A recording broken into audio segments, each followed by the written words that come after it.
Hello ladies and gentlemen, it's Megalithic here, and today we're going to take a quick look at the Albany Roosevelt Valor, and okay, here we go. As you can see, retailing for $982,000, I believe it was, and there we go, ladies and gentlemen, the Albany Roosevelt Valor. As you can see, a very old-fashioned car, not entirely sure what era. One would guess the 1930s, perhaps the 1940s, not entirely certain. Okie dokie, either way, a very old-fashioned car, ladies and gentlemen, so we shouldn't really expect much in way of handling, and there we go, we're about to see a good example of that. Okay, put it on his side straight away, didn't I? And really is jolly shocking, to be quite frank with you. Okie dokie, well, ladies and gentlemen, and there we go, spinny, losing it down the hill, don't you know, ladies and gentlemen. You saw the back end really didn't want to come away with you there. Right, okie dokie, so there we go, no acceleration really to speak of, ladies and gentlemen, not very good handling, and absolutely no real top speed to speak of, as you can see. So there we go, if you're buying this car, or if you were thinking of buying this car for racing, then you really should get your head looked at. What on earth were you thinking? This is a very, very old-fashioned car. Of course, it's not going to be able to compete with any Pegassi or Gorotti or anything like that.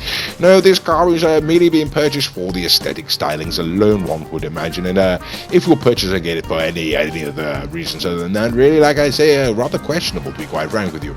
This really is just a sort of a trophy car, so to speak. I wouldn't mind driving around the streets of it a little bit faster, you know, ladies and gentlemen. I do quite like the styling of it, but there we go. Okay, now, given that this isn't a racing vehicle as such, we're not going to give it any standard laps. We're going to take it straight on into the custom auto shop, ladies and gentlemen. We're going to spend a good deal of time during this video in the custom auto shop, unfortunately, because one of the main functions of this, or one of the main features of this car, in fact, is it has a rather large amount of styling options. So that's basically what you're getting for your money. Why spend $1 million?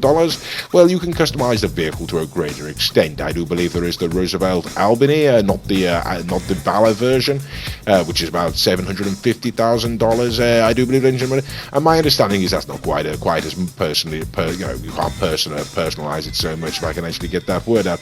The modifications of what complete to it are quite limited, and there we go. Okay, so you can see quite a lot of custom options here, ladies and gentlemen, for this particular vehicle. In fact, we're not showing all of them on this video because there are far too many. Right, okay, we're going through the colors there. That's always a good sign, ladies and gentlemen. We're getting towards the end of this custom auto shop little bit here. Okie dokie, ladies and gentlemen, and here we go. We can take it out onto the street now. Like I say, this really is sort of a moot point now, ladies and gentlemen. Like I say, we don't expect this car to handle well, and in fact, it won't. So should you buy it? Well, if you're looking to purchase old cars and put it in collections and such forth, you know, you like the styling and that's why you're buying it, then yes, certainly it's a very fun car. Like I say, the way the back end comes around on you there, it has sort of got character. And go away, Dom, for God's sake, man. Right, okay. Yes, like I say, it's sort of fun to drive because the back end's a little bit wayward there, ladies and gentlemen. But like I say, I mean, there's no real practical function to this vehicle other than purely for its cosmetic value, you know. Okay, and there we go. Right, so we're going to take it on down here, and like I say, we don't do the standard lap. So should you buy it? Well, if you like the styling, then yes. If you're not taking by the styling, then no, stay the hell away from it. That's what I say anyway.